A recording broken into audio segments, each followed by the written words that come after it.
Hi everyone, this is Aakrit Kumar, student at Shriram college of commerce. और आज की इस वीडियो में हम देखने वाले हैं आपके गैप डे प्लानर के बारे में for both maths and non maths exam. Next exam आपका इंग्लिश का होने वाला है। आप लोगों ने काफ़ी मेहनत करी बीएसटी के एग्जाम में एंड मैंने जो लास्ट 5 डेज प्लानर दिया था आपको बीएसटी में, काफ़ी सारे स्टूडेंट्स ने उसको फॉलो करा एंड सभी बच्चे मेरे को मैसेज करते भैया मेरे 77 आ रहे हैं, 78 आ रहे हैं, 73 आ रहे हैं and I am very happy for you. अब हमारे को नेक्स्ट एग्जाम में भी मचाना है। मैं आपको बताऊंगा कि कैसे आपको प्लान करना है अपना डे, क्या आपको पढ़ना है, किस दिन पढ़ना है। इसमें आपकी रिवीजन हो जाएगी, सैम्पल पेपर्स हो जाएंगे, सभी चीज़ों को हम अच्छे से देख लेंगे। उसके साथ ही साथ मैं बता दूं ये डिटेल प्लानर है for both math students and non math students, तो दोनों के लिए कवर होने वाला है। टेंशन मत लो, एकदम डिटेल में लेकर आया हूँ, विथ मटेरियल मिलेगा कि कहाँ से पढ़ना है, क्या पढ़ना है, उसकी तुम टेंशन मत लो। ठीक है, आज की इस वीडियो को स्टार्ट करते हैं। सबसे पहले हम बात करते हैं नॉन मैथ्स वाले के लिए। मैथ्स वाले तुम भी सुन लो क्योंकि इसी से कंटिन्यूएशन में मैं तुम्हारे को बताऊंगा। तो देखो 23 फेब आज है एंड तुम्हारा एग्जाम है नेक्स्ट 11 मार्च को इंग्लिश का। ठीक है, नॉन मैथ्स वाले। अब देखो तुम्हारे को इसमें क्या क्या मिलने वाला है। इस प्लान में तुम्हारे इंग्लिश का पूरा सिलेबस कंप्लीट हो जाएगा, reading chapters, completing sample papers with questions, बताऊंगा कहाँ से मिलेंगे क्वेश्चन। नेक्स्ट इकोनॉमिक्स का मैक्रो का पहला 3 यूनिट कंप्लीट हो जाएगा। आईडी के साथ चैप्टर्स 8 चैप्टर्स हैं, लास्ट वाला चैप्टर छोड़कर 7 चैप्टर्स कंप्लीट हो जाएंगे। अकाउंटेंसी में dissolution, share, cash flow and ratios, मतलब बुक 3 एंड डिसोल्यूशन पूरा कंप्लीट करा दूंगा अगले 10 दिनों में। अब यहाँ पे ध्यान से देखो कि तुम्हारे को गैप डेज में करना क्या है एग्जैक्टली। मैंने एक पीडीएफ बना रखा है, इस पीडीएफ को तुम मेरे टेलीग्राम चैनल से डाउनलोड कर सकते हो। टेलीग्राम का चैनल लिंक डिस्क्रिप्शन में है। ठीक है, तो अब तुम्हारे को क्या करना है, इस पीडीएफ को डाउनलोड कर लेना है। मैं तुम्हारे को समझा देता हूँ कि दिन में क्या क्या लिख रखा है मैंने।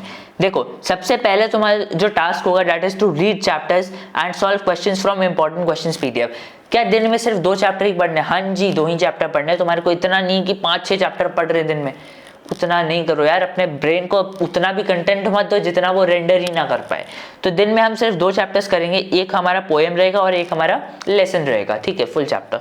अब तुम्हारे को क्या करना है, इन दोनों को तुमने पढ़ लिया, उसके बाद मैंने जो इंपॉर्टेंट क्वेश्चंस वाले पीडीएफ में दे रखे क्वेश्चंस उनको लिख लो, मतलब सॉल्व कर लो। यार लिख भी लोगे ना, छाप भी लोगे, तो तुम्हारे को एक आइडिया लग जाएगा कि एक्चुअली में आंसर्स पूछे कैसे आते हैं एंड फ्रेम कैसे करना है आंसर्स को। अब तुम स्ट्रेट फॉरवर्ड यहाँ पे तुमने पढ़ा चैप्टर एंड सीधा एग्जाम में बैठ गए। अब तुम्हारे को पता ही नहीं कि आंसर फ्रेम कैसे करना है, आंसर पूछे कैसे जाते हैं, उसके लिए तुम रेडी ही नहीं हो, तो कैसे करोगे आंसर। इसलिए क्वेश्चन पहले तो बुक पढ़ लेना सबसे जरूरी। समरी पे डिपेंड मत करना। अगर YouTube वीडियोस देख रहे हो तो watch English medium videos, not the Hindi explanation of English chapters. ठीक है, तब तो पूरा पर्पस ही डिफीट हो जाता है ना। अगर तुम हिंदी एक्सप्लेनेशन देख रहे हो तो तुम्हारे दिमाग में रहता है हिंदी सारा एक्सप्लेनेशन। अब एग्जाम हॉल में तुम बैठो, उसको कन्वर्ट करो, पहले तो ट्रांसलेट कर रहे हो हिंदी को इंग्लिश में, तो वो सब नहीं करना। वीडियोस देखने तो इंग्लिश वाले देखो। मैं तो बोलूंगा बेस्ट है कि बुक ही पढ़ लो। ठीक है, तुमने बुक पढ़ लिया, उसके बाद क्वेश्चन सॉल्व कर लिए मेरा पीडीएफ से। नेक्स्ट अकाउंटेंसी करने वाले हो तुम, डिसोल्यूशन, उसका डिसोल्यूशन में क्या करना है तुम्हारे को कोई टेंशन नहीं लेना। ये मैंने एक यूट्यूब लिंक डाल रखा है, सीए हार्दिक सर का वीडियो है, इसको देख लेना, तुम्हारा पूरा डिसोल्यूशन क्लियर हो जाएगा। ठीक है, नेक्स्ट इकोनॉमिक्स करेंगे, solve back questions from Sandeep Garg, TR Jain of unit 1 national income. National income के जितने भी टीआर जैन या फिर संदीप गर्ग, यही 2 सबसे फेमस बुक्स होते हैं जो मैक्सिमम बच्चों के पास होते हैं। तो इनके सिर्फ बैक के क्वेश्चंस कर लेने। ठीक है, और कुछ करने की जरूरत नहीं। कितना टाइम लगेगा भैया इसको करने में? 3 घंटा, क्योंकि क्वेश्चन भी कर रहे हैं ना, मैक्सिमम 3 घंटा 4 घंटा ले लो। इसको करने में 2 घंटा लगेगा, तुम्हारा दिन एकदम सेट है। उसके बाद इकोनॉमिक्स, इसको हार्डली 1-2 घंटा लगेगा, तो काम हो गया। वैसे ही करके डेली का मैंने बना रखा है कि क्या करना है, कब करना है, कैसे करना है। 23 से स्टार्ट हो रहा है, 24, 25, 26, 27, 28, 1 तारीख, 2 तारीख, इसमें सब में डिटेल में लिख दिया है मैंने। लिंक्स एम्बेड कर दिए हैं कि तुम्हारे को कहीं यूट्यूब पर देखने की जरूरत ना पड़े। तुम ये पीडीएफ खोलोगे, लिंक पे क्लिक करोगे, वीडियो खुल जाएगा, कोई प्रॉब्लम नहीं है। इंपॉर्टेंट क्वेश्चंस की पीडीएफ तुम्हारे को मेरे टेलीग्राम पे चैनल पे मिल जाएगी, सारा मटेरियल वहाँ पे मिल जाएगा। तुम डिस्कशन ग्रुप ज्वाइन कर सकते हो, क्वेश्चन पूछ सकते हो, अपने बाकी के दोस्त पीयर्स से बात कर सकते हो कि भाई क्या चल रहा है, कैसे प्रिपरेशन कर रहे हो, तुम्हारे को कुछ टिप्स चाहिए तो वहाँ पे पूछ सकते हो मुझसे डायरेक्टली। देखो मैं आता हूँ यहाँ पे लास्ट के दिनों पे, जो कि हमारा इंपॉर्टेंट होता है इंग्लिश के एग्जाम से कुछ दिनों पहले। तो तुम्हारे को क्या करना है, 7 तारीख से पहले तक तुम्हारा पूरा का पूरा इंग्लिश का सिलेबस खत्म हो जाएगा। ठीक है, सारे चैप्टर्स रीड हो जाएंगे, सारे क्वेश्चंस तुमने जो मैंने दे रखे उतना कर लिया। उसके बाद अब तुम्हारे को क्या करना है, सैंपल पेपर पे आना है, not the official CBSE sample paper. अभी नहीं, जो तुमने बुक ले रखा है ना, सैंपल पेपर का ले रखा होगा, लेना भाई, उसके बिना काम नहीं चलेगा। सैंपल पेपर का बुक ले रखा है, उसमें 10 सैंपल पेपर है, उसमें से 2 सैंपल पेपर तुम्हारे को 7 तारीख को करने हैं, ठीक है। पूरा सिलेबस कंप्लीट हो गया, अब सिर्फ सैंपल पेपर ध्यान देना है। उसके बाद साथ साथ अकाउंटेंसी का, कैश फ्लो का, इन्वेस्टिंग एक्टिविटी मैंने लिंक एम्बेड कर रखा है, बस इतना वीडियो देख लेना एंड सर ने जो क्वेश्चंस कराए हैं बस उतना कर लेना, काम बन जाएगा। 8 तारीख को तुम्हारे को अगेन 2 सैंपल पेपर करने हैं, not the official CBSE sample paper and accounts का फाइनेंसिंग एक्टिविटी कर लेना है। 9 तारीख को तुम्हारे को एक सीबीएसई का सैंपल पेपर कर लेना है एंड ऑपरेटिंग एक्टिविटीज कर लेना है। 10 तारीख को जो तुम्हारे एग्जाम से एक दिन पहले है, उस दिन तुम्हारे को revise all the writing sections and parts of chapters that you might have forgotten. देखो लास्ट दिन तुम्हारे को सिंपली राइटिंग सेक्शन के सारे फॉर्मेट्स फिर से देख लेना है कि ओके ये सारे फॉर्मेट्स से, नोटिंग्स राइटिंग का ये फॉर्मेट था, इनविटेशन और रिप्लाई का ये फॉर्मेट था, फॉर्मल इनफॉर्मल सब देख लिया तुमने। उसके साथ साथ कोई चैप्टर है, हो सकता है पोएम का एक पार्ट हो जो तुम भूल गए हो, एक्सप्लेनेशन देखना है जो तुमने लिख रखा है, या आंसर जो मैंने दे रखे हैं उसमें से पढ़ना है, तो उनमें से पढ़ लेना, ज़्यादा स्ट्रेस मत लेना। लास्ट डे तुम्हारे को 10 तारीख तक इतनी सारी चीज़ें जो मैंने प्रॉमिस करी थी, देखो तुम प्लानर चेक कर लेना।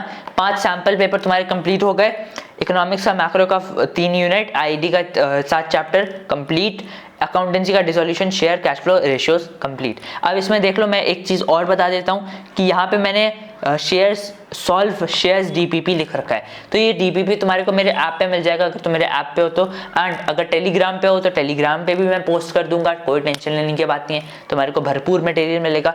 उसमें जो क्वेश्चन दे रखे हैं बस उतना ही करना, उससे बाहर कुछ नहीं आएगा, इसकी मेरी गारंटी है, ठीक है। ये तुम्हारे प्रैक्टिस के लिए है, तुम शेयर्स का वीडियो ये वाला देख लेना, उसके बाद मेरे क्वेश्चन कर लेना, उससे बाहर कुछ नहीं आने वाला, ठीक है। अब आ जाओ मैथ्स वाले, ध्यान से सुनो। मैथ्स वालों को क्या करना है, तुम्हारे पास क्या है, 23 आज 8th को तुम्हारा एग्जाम है एंड एक एग्जाम तुम्हारे को 11th को है। तुम्हारे को सिंपली क्या करना है, तुम्हारे को थोड़ा कट डाउन करना पड़ेगा। अब देखो यार, मैथ्स एक मेजर सब्जेक्ट है, तो बाकी सारे प्रिपरेशन तुम उतने अच्छे से नहीं कर पाओगे जैसे बाकी के बच्चे कर रहे हैं, क्योंकि यार उन पे ज़्यादा टाइम है ना। अब एडवांटेज तो है, बट तुम्हारे पास मैथ्स का एडवांटेज है जिससे तुम्हारे को सीयूटी में भी फायदा मिलेगा एट सम पॉइंट, ठीक है। अब देखो उसके बारे में बाद में बात करेंगे, अब ध्यान से सुनो प्रिपरेशन कैसे करनी है। इंग्लिश का तुम्हारे को सिर्फ 3 सैंपल पेपर ही हो पाएगा, उससे ज़्यादा नहीं हो पाएगा। मैथ्स में देखो, I am a non math student, अब मैं नहीं चाहता कि भाई मैं इस पे ज्ञान दे दूं मैथ्स पे, मुझे खुद पता नहीं एंड मैं तुम्हारे को ज्ञान दे दूं कि ये कर लो ये कर लो, वो गलत होगा ना यार। मैं नहीं चाहता कि वैसा मैं कुछ करूँ, तुम्हारे को गलत गाइड नहीं करना चाहता, इसलिए मैं कह रहा हूँ कि जैसा नॉन मैथ्स वालों का शेड्यूल दे रखा है सेम टू सेम वही फॉलो करना है। बस तुम्हारे में दिक्कत क्या आएगी कि तुम या तो इकोनॉमिक्स कर पाओगे या तो अकाउंट्स कर पाओगे, ठीक है। अगर तुमको लगता है कि तुम्हारा अकाउंट्स वीक है तो अकाउंट्स करो, इकोनॉमिक्स बिल्कुल छोड़ दो। अगर तुम्हारे को लगता है इकोनॉमिक्स वीक है तो इकोनॉमिक्स करो, अकाउंट्स बिल्कुल छोड़ दो, ठीक है। तुम्हारे को एक सब्जेक्ट पे सैक्रिफाइस करना पड़ेगा and instead of studying accounts या फिर इंस्टेड ऑफ स्टडिंग इकोनॉमिक्स तो मैथ्स करोगे। मैथ्स पे कम से कम डेली के 4 घंटे देना भी बहुत क्रूशियल टाइम है, तुम्हारे को बहुत जरूरत पड़ेगा क्योंकि बहुत बच्चे लटक जाते हैं मैथ्स में, ठीक है। तो तुम्हारे को डेली के 4 घंटे देने हैं। अब यार ये मैं तुम पे छोड़ता हूँ कि तुम्हारे को क्या वीक टॉपिक लगता है, क्या स्ट्रॉन्ग लगता है, क्योंकि मैं नहीं बता सकता क्योंकि मैं स्टूडेंट था ही नहीं मैथ्स का, ठीक है। इसलिए तो ये तुम फिगर आउट करो कि तुम्हारे को इन 4 घंटे में क्या करना है। मैं कहूँगा जो हाई वेटेड चैप्टर्स है उन पे फोकस करो, डिटेल लेक्चर्स देख लो एंड क्वेश्चन सॉल्व कर लो एनसीईआरटी के, जो कि ऊपर से मतलब मैं बता रहा हूँ जो मैं सुनता आया हूँ। मेरे जो मैथ्स फ्रेंड्स हैं वो कहते हैं कि जो कोर मैथ्स हैं वो एनसीईआरटी कर लें, जो अप्लाइड मैथ्स हैं वो पीवाईक्यू कर लें, काम हो जाता है। That's a general advice from my side. तो तुम्हारे को एक इन पे कट डाउन करना पड़ेगा एंड बाकी इसका पूरा शेड्यूल सेम रहने वाला है तुम्हारे लिए। सो आई होप तुम्हारे को सारी चीज़ें क्लियर हो गई होंगी। अगर तुम्हारे को और कोई भी चीज़ की ज़रूरत है तो मेरे को कमेंट बॉक्स में बता सकते हो, I will bring that for you and thank you for watching this video. Please like the video, अगर चैनल अच्छा लगता है तो सब्सक्राइब जरूर कर लेना, बहुत लोग सब्सक्राइब नहीं करते हो यार, प्लीज़ कर लो। एंड मैं मिलता हूँ तुमसे नेक्स्ट वीडियो में।